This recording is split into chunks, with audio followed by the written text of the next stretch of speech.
Hello, it's Jimmy here at O'Reilly's. So I'm looking at another Land Rover Discovery Sport with a 2-litre Ingenium engine. Okay, so I'm just having a look over the engine. Now, surprisingly, it doesn't have an engine management light on, but the customer has his own scan tool here that he's been clearing the codes with.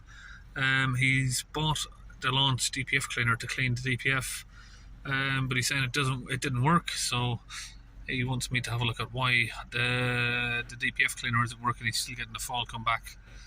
So let's have a look on the diagnostics of what we're looking at. So I'm using the launch Eurotab 3 scan tool. Okay, we have an intake temperature sensor circuit fault. Now I know this customer has been working on the car himself. He's tried to clean it, so he's dismantled a lot of stuff over here.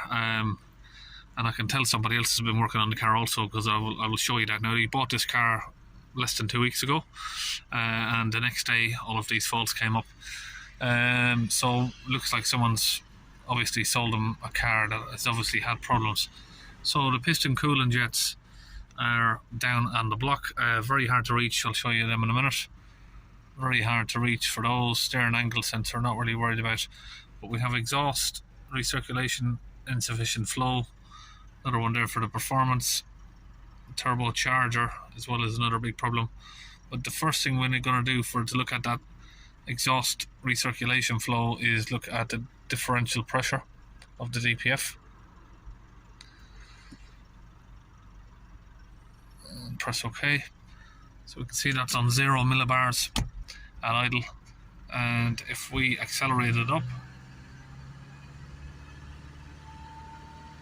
so we've got 10 millibars at 2500 RPM.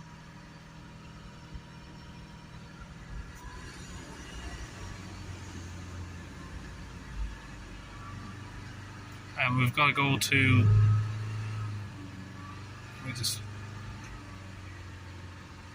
around 3000 RPM to get it to 20 millibars basically. So the DPF looks like it's broken, so it's going to be cracked inside. It's very common on these. Okay, so I will tell you from here, this is just a diagnostic video, so I'm not going to be doing any of the repairs on it. Let's just go in here first. I'm going to clear some of these codes, see what's cleared. So they've all cleared. I'm going to run the engine for a minute and see what codes come back. Now in the special functions, I'm going to go to the exhaust emission. Just going to tell her it's had a new DPF, just to hopefully try and get the light to stay out a little bit for him. It's not going to work, likely, but at least try it. Okay, so now that's successful. Switch the ignition off again.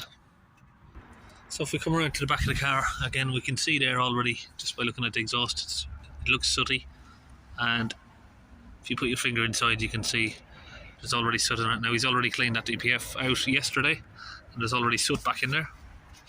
Now something that he hasn't done is this here, so I can see that someone's already changed that turbo actuator. So someone's been working on the car before it's been given to him. Got a light bit of seepage around the injectors. The injector coolant, the piston coolant solenoids, I believe, are down underneath the intake manifold. So they're quite difficult to get to by the looks of it. I've not done them before, so it's going to need piston coolant jets, a new DPF, a test drive, and then maybe possibly have a look at the turbo. But and maybe also then it's going to need the EGR cooler, which is down there, the EGR cooler filter replacing. But that will be the last job. The DPF will need to be done first. So what I'm going to do for the customer here is, he might be interested in buying something cheap like this to be able to diagnose the vehicle himself. Let's turn the ignition on first. I'm going to see if the CRP 129 Evo, see if that'll work on this vehicle. I did confuse it a bit there because I had the ignition off. So let's see if that works, and if we can clear the DPF with this. So I'm going to go to resets, DPF, Just check if it's compatible with this car.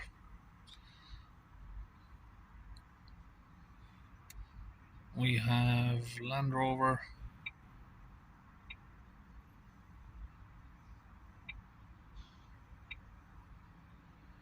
So yeah, we have the options here: particle filter replacement, dynamic regeneration, and the particle filter. Yeah, just make sure it actually does it. Yep. So yeah, it's compatible with these cars. If probably going to interest a few people with that, asking, because I've had similar people ask the similar questions. Will this machine work on doing those types of procedures, and will it work on this specific car? Yeah, so the customer's asking, does he have to pay for updates on this? That's another thing, Dad. This is free updates for life, this unit. So that's nearly done now. So the whole point of resetting this is just so hopefully it doesn't go in limp mode for him on the way home. You never know, it might stay off long enough to be able to drive it around. But the coolant jets, I'd probably suggest trying to get them looked at as soon as possible. Switch the ignition back on. That's successful there. So he's had this at Halfords as well for a DPF clean, and he's brought it back with the faults, and they've just cleared the faults and said, no, there's nothing to worry about. I wouldn't worry about any of those faults. There's nothing wrong with the car. But obviously just didn't really know what they're talking about. But if you don't know what you're talking about, I wouldn't probably advise people not to worry about stuff. The piston coolant jets, I don't really know about. But of course, if they're for cooling your pistons, you could have major damage to the engine if they're not working. So I would suggest getting those looked at ASAP. You need to reboot it. Yeah. So that's what they did for me, and it should be okay.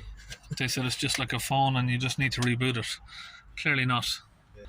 Okay, so unfortunately that's the downfall of buying a second-hand Discovery Sport at the minute.